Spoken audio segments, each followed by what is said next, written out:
Opa, gente, tudo bom? Eu sou o Lucas e estou aqui com o João. E a gente faz parte, então, do programa Residência Pedagógica da UFSM em licenciatura em Física. E a gente vai apresentar uma introdução aos processos de transferência de calor.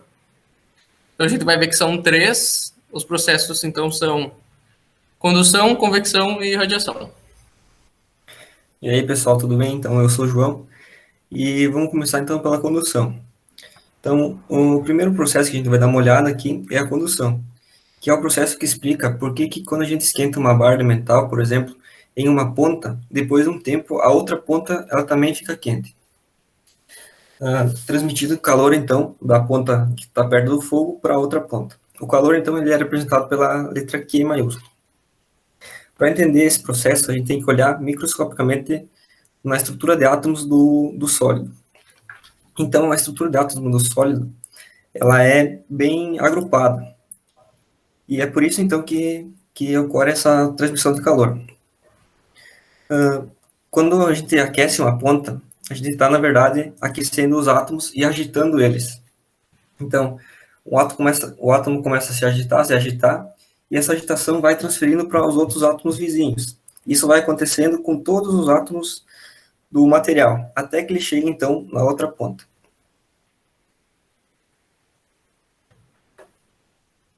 Então, a condução, ela não ocorre somente em sólidos, também ocorre em líquidos e gases, mas ela ocorre melhor em sólidos, justamente por essa estrutura de átomos bem agrupada.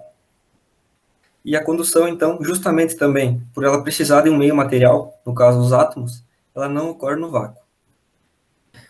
Outra coisa que você pode estar se perguntando também é se em todo tipo de material sólido ocorre essa transmissão de calor por condução. Na verdade, ela ocorre em todos os sólidos, mas tem uma diferença entre os condutores, que são os sólidos que transmitem melhor o calor, e os isolantes que transmitem pior. Tem alguns exemplos, como a gente pode ver na tabela. Por exemplo, de materiais condutores, tem o alumínio, o ferro, o aço, o cobre, a prata, o latão, entre outros. E isolantes, por exemplo, o plástico, a madeira, o isopor, o vidro, a lã, a cerâmica, entre outros. E é onde que a gente pode visualizar essa diferença entre os materiais condutores e isolantes no dia a dia. Por exemplo, quando a gente está cozinhando, existem as panelas, que geralmente são de ferro ou alumínio, que transmitem o calor e aquecem a comida. E um detalhe também importante que a gente pode observar é a questão do material da colher que a gente está utilizando para cozinhar. Se por acaso algum dia a gente esquece uma colher de metal dentro da comida, quando a gente voltar a pegar a colher, vai acabar se queimando a mão, justamente por causa que a colher de metal, ela é boa condutora e o calor passa da comida para a haste da colher. Isso ocorre bem menos quando é uma colher de pau ou de madeira que a gente está utilizando.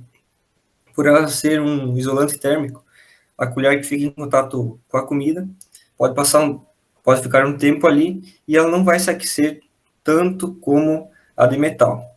Então, geralmente é mais seguro utilizar colher de madeira para cozinhar. Então, o próximo processo é a convecção. E ela acontece, então, para entender como ela acontece, a gente vai dar uma olhadinha, então, num recipiente cheio de água, onde a gente está aquecendo o seu fundo, né? O que acontece, então, vai ser que a água quente, ela vai tender a subir, e a água fria vai tender a descer nesse ambiente. Então, por que isso acontece? Ela acontece porque quando a água que está no recipiente embaixo, ela está se aquecendo, ela está dilatando, então ela está ficando menos densa. E aí, como ela é menos densa do que o líquido que está em cima dela, ela vai tender a subir, e o líquido que está em cima frio, como é mais denso, vai tender a descer, formando assim uma corrente de convecção. Ele não acontece nos sólidos, porque ele precisa de um meio, então, como que nem o dos líquidos e dos gases, que ele é mais fluido, que as moléculas são livres para se movimentar. E então, como ela precisa de moléculas, então ela não ocorre no vácuo. E alguns exemplos, então, além da água, esquentando uma água numa chaleira, a gente tem também o ar-condicionado, que ele funciona liberando o ar frio no ambiente, né? E ele normalmente é instalado na parte superior da casa, na parede, na parte de cima da parede, porque quando ele lança o ar frio, ele tende a ser mais denso do que o ar do ambiente. Por isso ele vai descer no ambiente percorrendo uma distância mais abrangente, né, para resfriar a sala.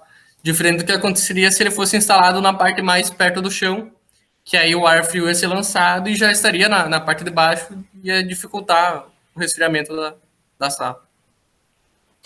Então, o terceiro e último processo que a gente vai estudar é o processo de irradiação, que é o que explica, por exemplo, como que a gente se aquece quando está do lado de uma fogueira ou de fogo, por exemplo. No caso da fogueira, também ocorre a transmissão de calor por convecção, mas o que predomina é a irradiação. Então, ela acontece, na verdade, através das ondas eletromagnéticas.